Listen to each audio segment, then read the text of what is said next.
పల్లె రుచులు అమ్మమ్మల కాలం నాటి రుచులంటే ఈ పుల్లగూరలే. వింటే నోరూరిస్తాయి, తింటే మళ్ళీ మళ్ళీ గుర్తొచ్చే గొప్ప రుచి ఈ పుల్లగూరలకే సొంతం. అవునా? ఈ రెసిపీ చూస్తున్న మీరెవరో నాకు తెలియదు, కానీ ఈ సిర్రాకు పుల్లగూర మాత్రం అస్సలు మిస్ అవ్వద్దే. సరే, దానికోసం ముందుగా సిర్రాకు పుల్లగూర ఎంత కావాలో అంత ఆకుకూర తీసుకోవాలి. ఇవాళ అయితే ఇలాంటి కట్ట 1.5 కట్టతో రెసిపీ చూసేద్దాం. ముందుగా పప్పు కుక్కర్ తీసుకొని ఆకుకూరని శుభ్రంగా కడిగి చిన్న చిన్న ముక్కలుగా కట్ చేసి వేసుకోవాలి. ఇక్కడ కుక్కర్ లేకపోయినా ఏదైనా గిన్నెలో అయినా సేమ్ ఇదే పద్ధతిలో చేసుకోవచ్చు. నేను తీసుకున్న 1.5 కట్ట సిర్రాకు గాను 4 మీడియం సైజ్ టమోటాలు అయితే వేసుకున్నాను. అదే ఒక కట్ట తీసుకున్నట్టయితే 3 టమోటాలు వేసుకోవచ్చు. తర్వాత ఒక చిన్న సైజు ఉల్లిపాయ కానీ పెద్ద సైజు ఉల్లిపాయలో సగం ఉల్లిపాయని ముక్కలుగా కట్ చేసి వేసుకోవాలి. రుచికి సరిపడా పచ్చిమిర్చిని ఈ విధంగా మధ్యలో కట్ చేసి వేసుకోవాలి. పుల్లగూర కొంచెం కారంగా ఉంటేనే బాగుంటుంది. మీరు తినగలిగే కారాన్ని బట్టి పచ్చిమిర్చి వేసుకోవచ్చు. నేనైతే ఒక 10 దాకా అయితే వేసుకున్నాను. తర్వాత ఒక్క వంకాయ. ఈ వంకాయ వేసుకోవడం వల్ల పుల్లగూర చాలా టేస్టీగా ఉంటుందండి. ఈ వంకాయ ఉంటే వేసుకోవచ్చు, లేదంటే స్కిప్ చేసేయచ్చు. ఉంటే ఖచ్చితంగా వేసుకోండి. తెల్ల వంకాయ ఉన్నా కూడా వేసుకోవచ్చు. మరీ ఎక్కువ వేయకుండా ఒక్కటి వేసుకుంటే చాలు. కుక్కర్లో వేసే నీళ్లు మరీ ఎక్కువ ఆవిరవ్వవు కాబట్టి చిన్న టీ కప్పుతో 1 కప్పు దాకా నీళ్లు వేసుకోవాలి. ఈ పుల్లగూర చూడ్డానికి ఎలా ఉంటుంది అంటే కొంచెం చిక్కగా ఉంటుంది కాబట్టి ఎక్కువ నీళ్లు వేయాల్సిన అవసరం లేదు. ఒక 1/2 టీ స్పూన్ దాకా పసుపు, ఒక 1/4 టీ స్పూన్ 1/4 ధనియా పొడి వేసుకోవాలి. ఈ ధనియాల పొడి కూడా ఎక్కువ వేయాల్సిన అవసరం లేదు. రుచికి సరిపడా సాల్ట్ లేదా రాళ్ళ ఉప్పు వేశాక ఫ్రెష్గా తరిగిన కొంచెం కొత్తిమీర, ఫైనల్గా కొంచెం చింతపండు. ఆల్రెడీ టమోటాల్లో పులుపు ఉంటుంది, ఈ చింతపండులో కూడా పులుపు ఉంటుంది కాబట్టి కొంచెం చూసుకొని వేసుకోవాలి. తర్వాత కుక్కర్ మూత పెట్టి మీడియం ఫ్లేమ్లో 4 విజిల్స్కి స్టవ్ ఆఫ్ చేసుకోవాలి.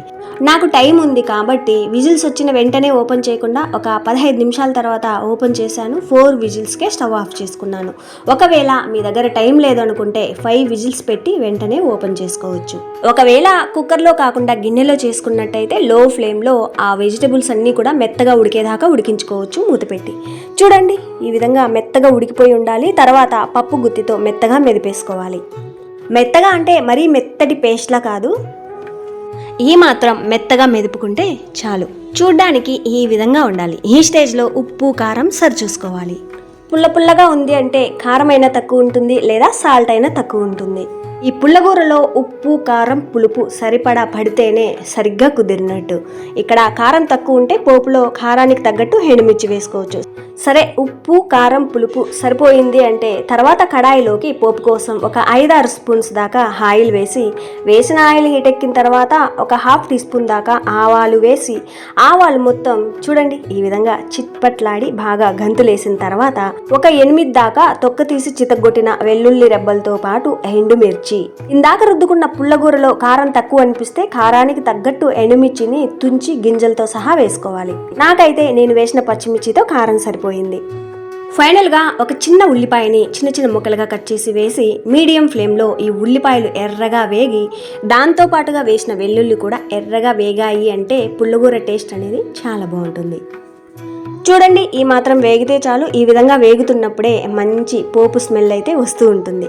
తర్వాత ఫ్రెష్గా ఒక 5-6 దాకా కరివేపాకు రెమ్మలు వేసుకోవాలి. సన్నగా తరిగిన కొత్తిమీర వేసి లో ఫ్లేమ్లో 1 నిమిషం ఈ కరివేపాకు కొత్తిమీరని అలా ఇలా వేయిస్తే చాలు. ఎక్కువసేపు వేయించాల్సిన అవసరం లేదు. ఇప్పుడు ఇందాక మెదిపి పెట్టుకున్నాం కదా, ఈ పుల్లగూర వేసుకోవాలి. ఈ స్టేజ్లో ఈ పుల్లగూర మరీ కొంచెం చిక్కగా ఉంది అనిపిస్తే ఇదే కుక్కర్లోకి కొంచెం అంటే కొంచెం నీళ్లు వేసి ఇందులో వేసుకోవచ్చు.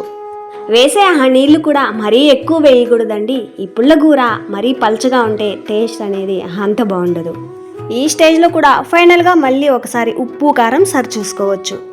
పోపులో వేసిన తర్వాత ఈ పుల్లగూర ఎందులోకి సర్వ్ చేసుకుంటున్నామో దాన్ని బట్టి కొద్దిసేపు ఉడికించుకోవచ్చు. అంటే ఈ మాత్రం కొంచెం పల్చగా ఉంది కదా, ఇంకా కొంచెం చిక్కగా కావాలి అంటే ఇంకొద్దిసేపు ఉడికించుకోవచ్చు. ఇలా ఉంటే రైస్లోకైనా బాగుంటుంది, రాగి సంగటిలోకైనా బాగుంటుంది, చపాతీలకు కూడా చాలా టేస్టీ.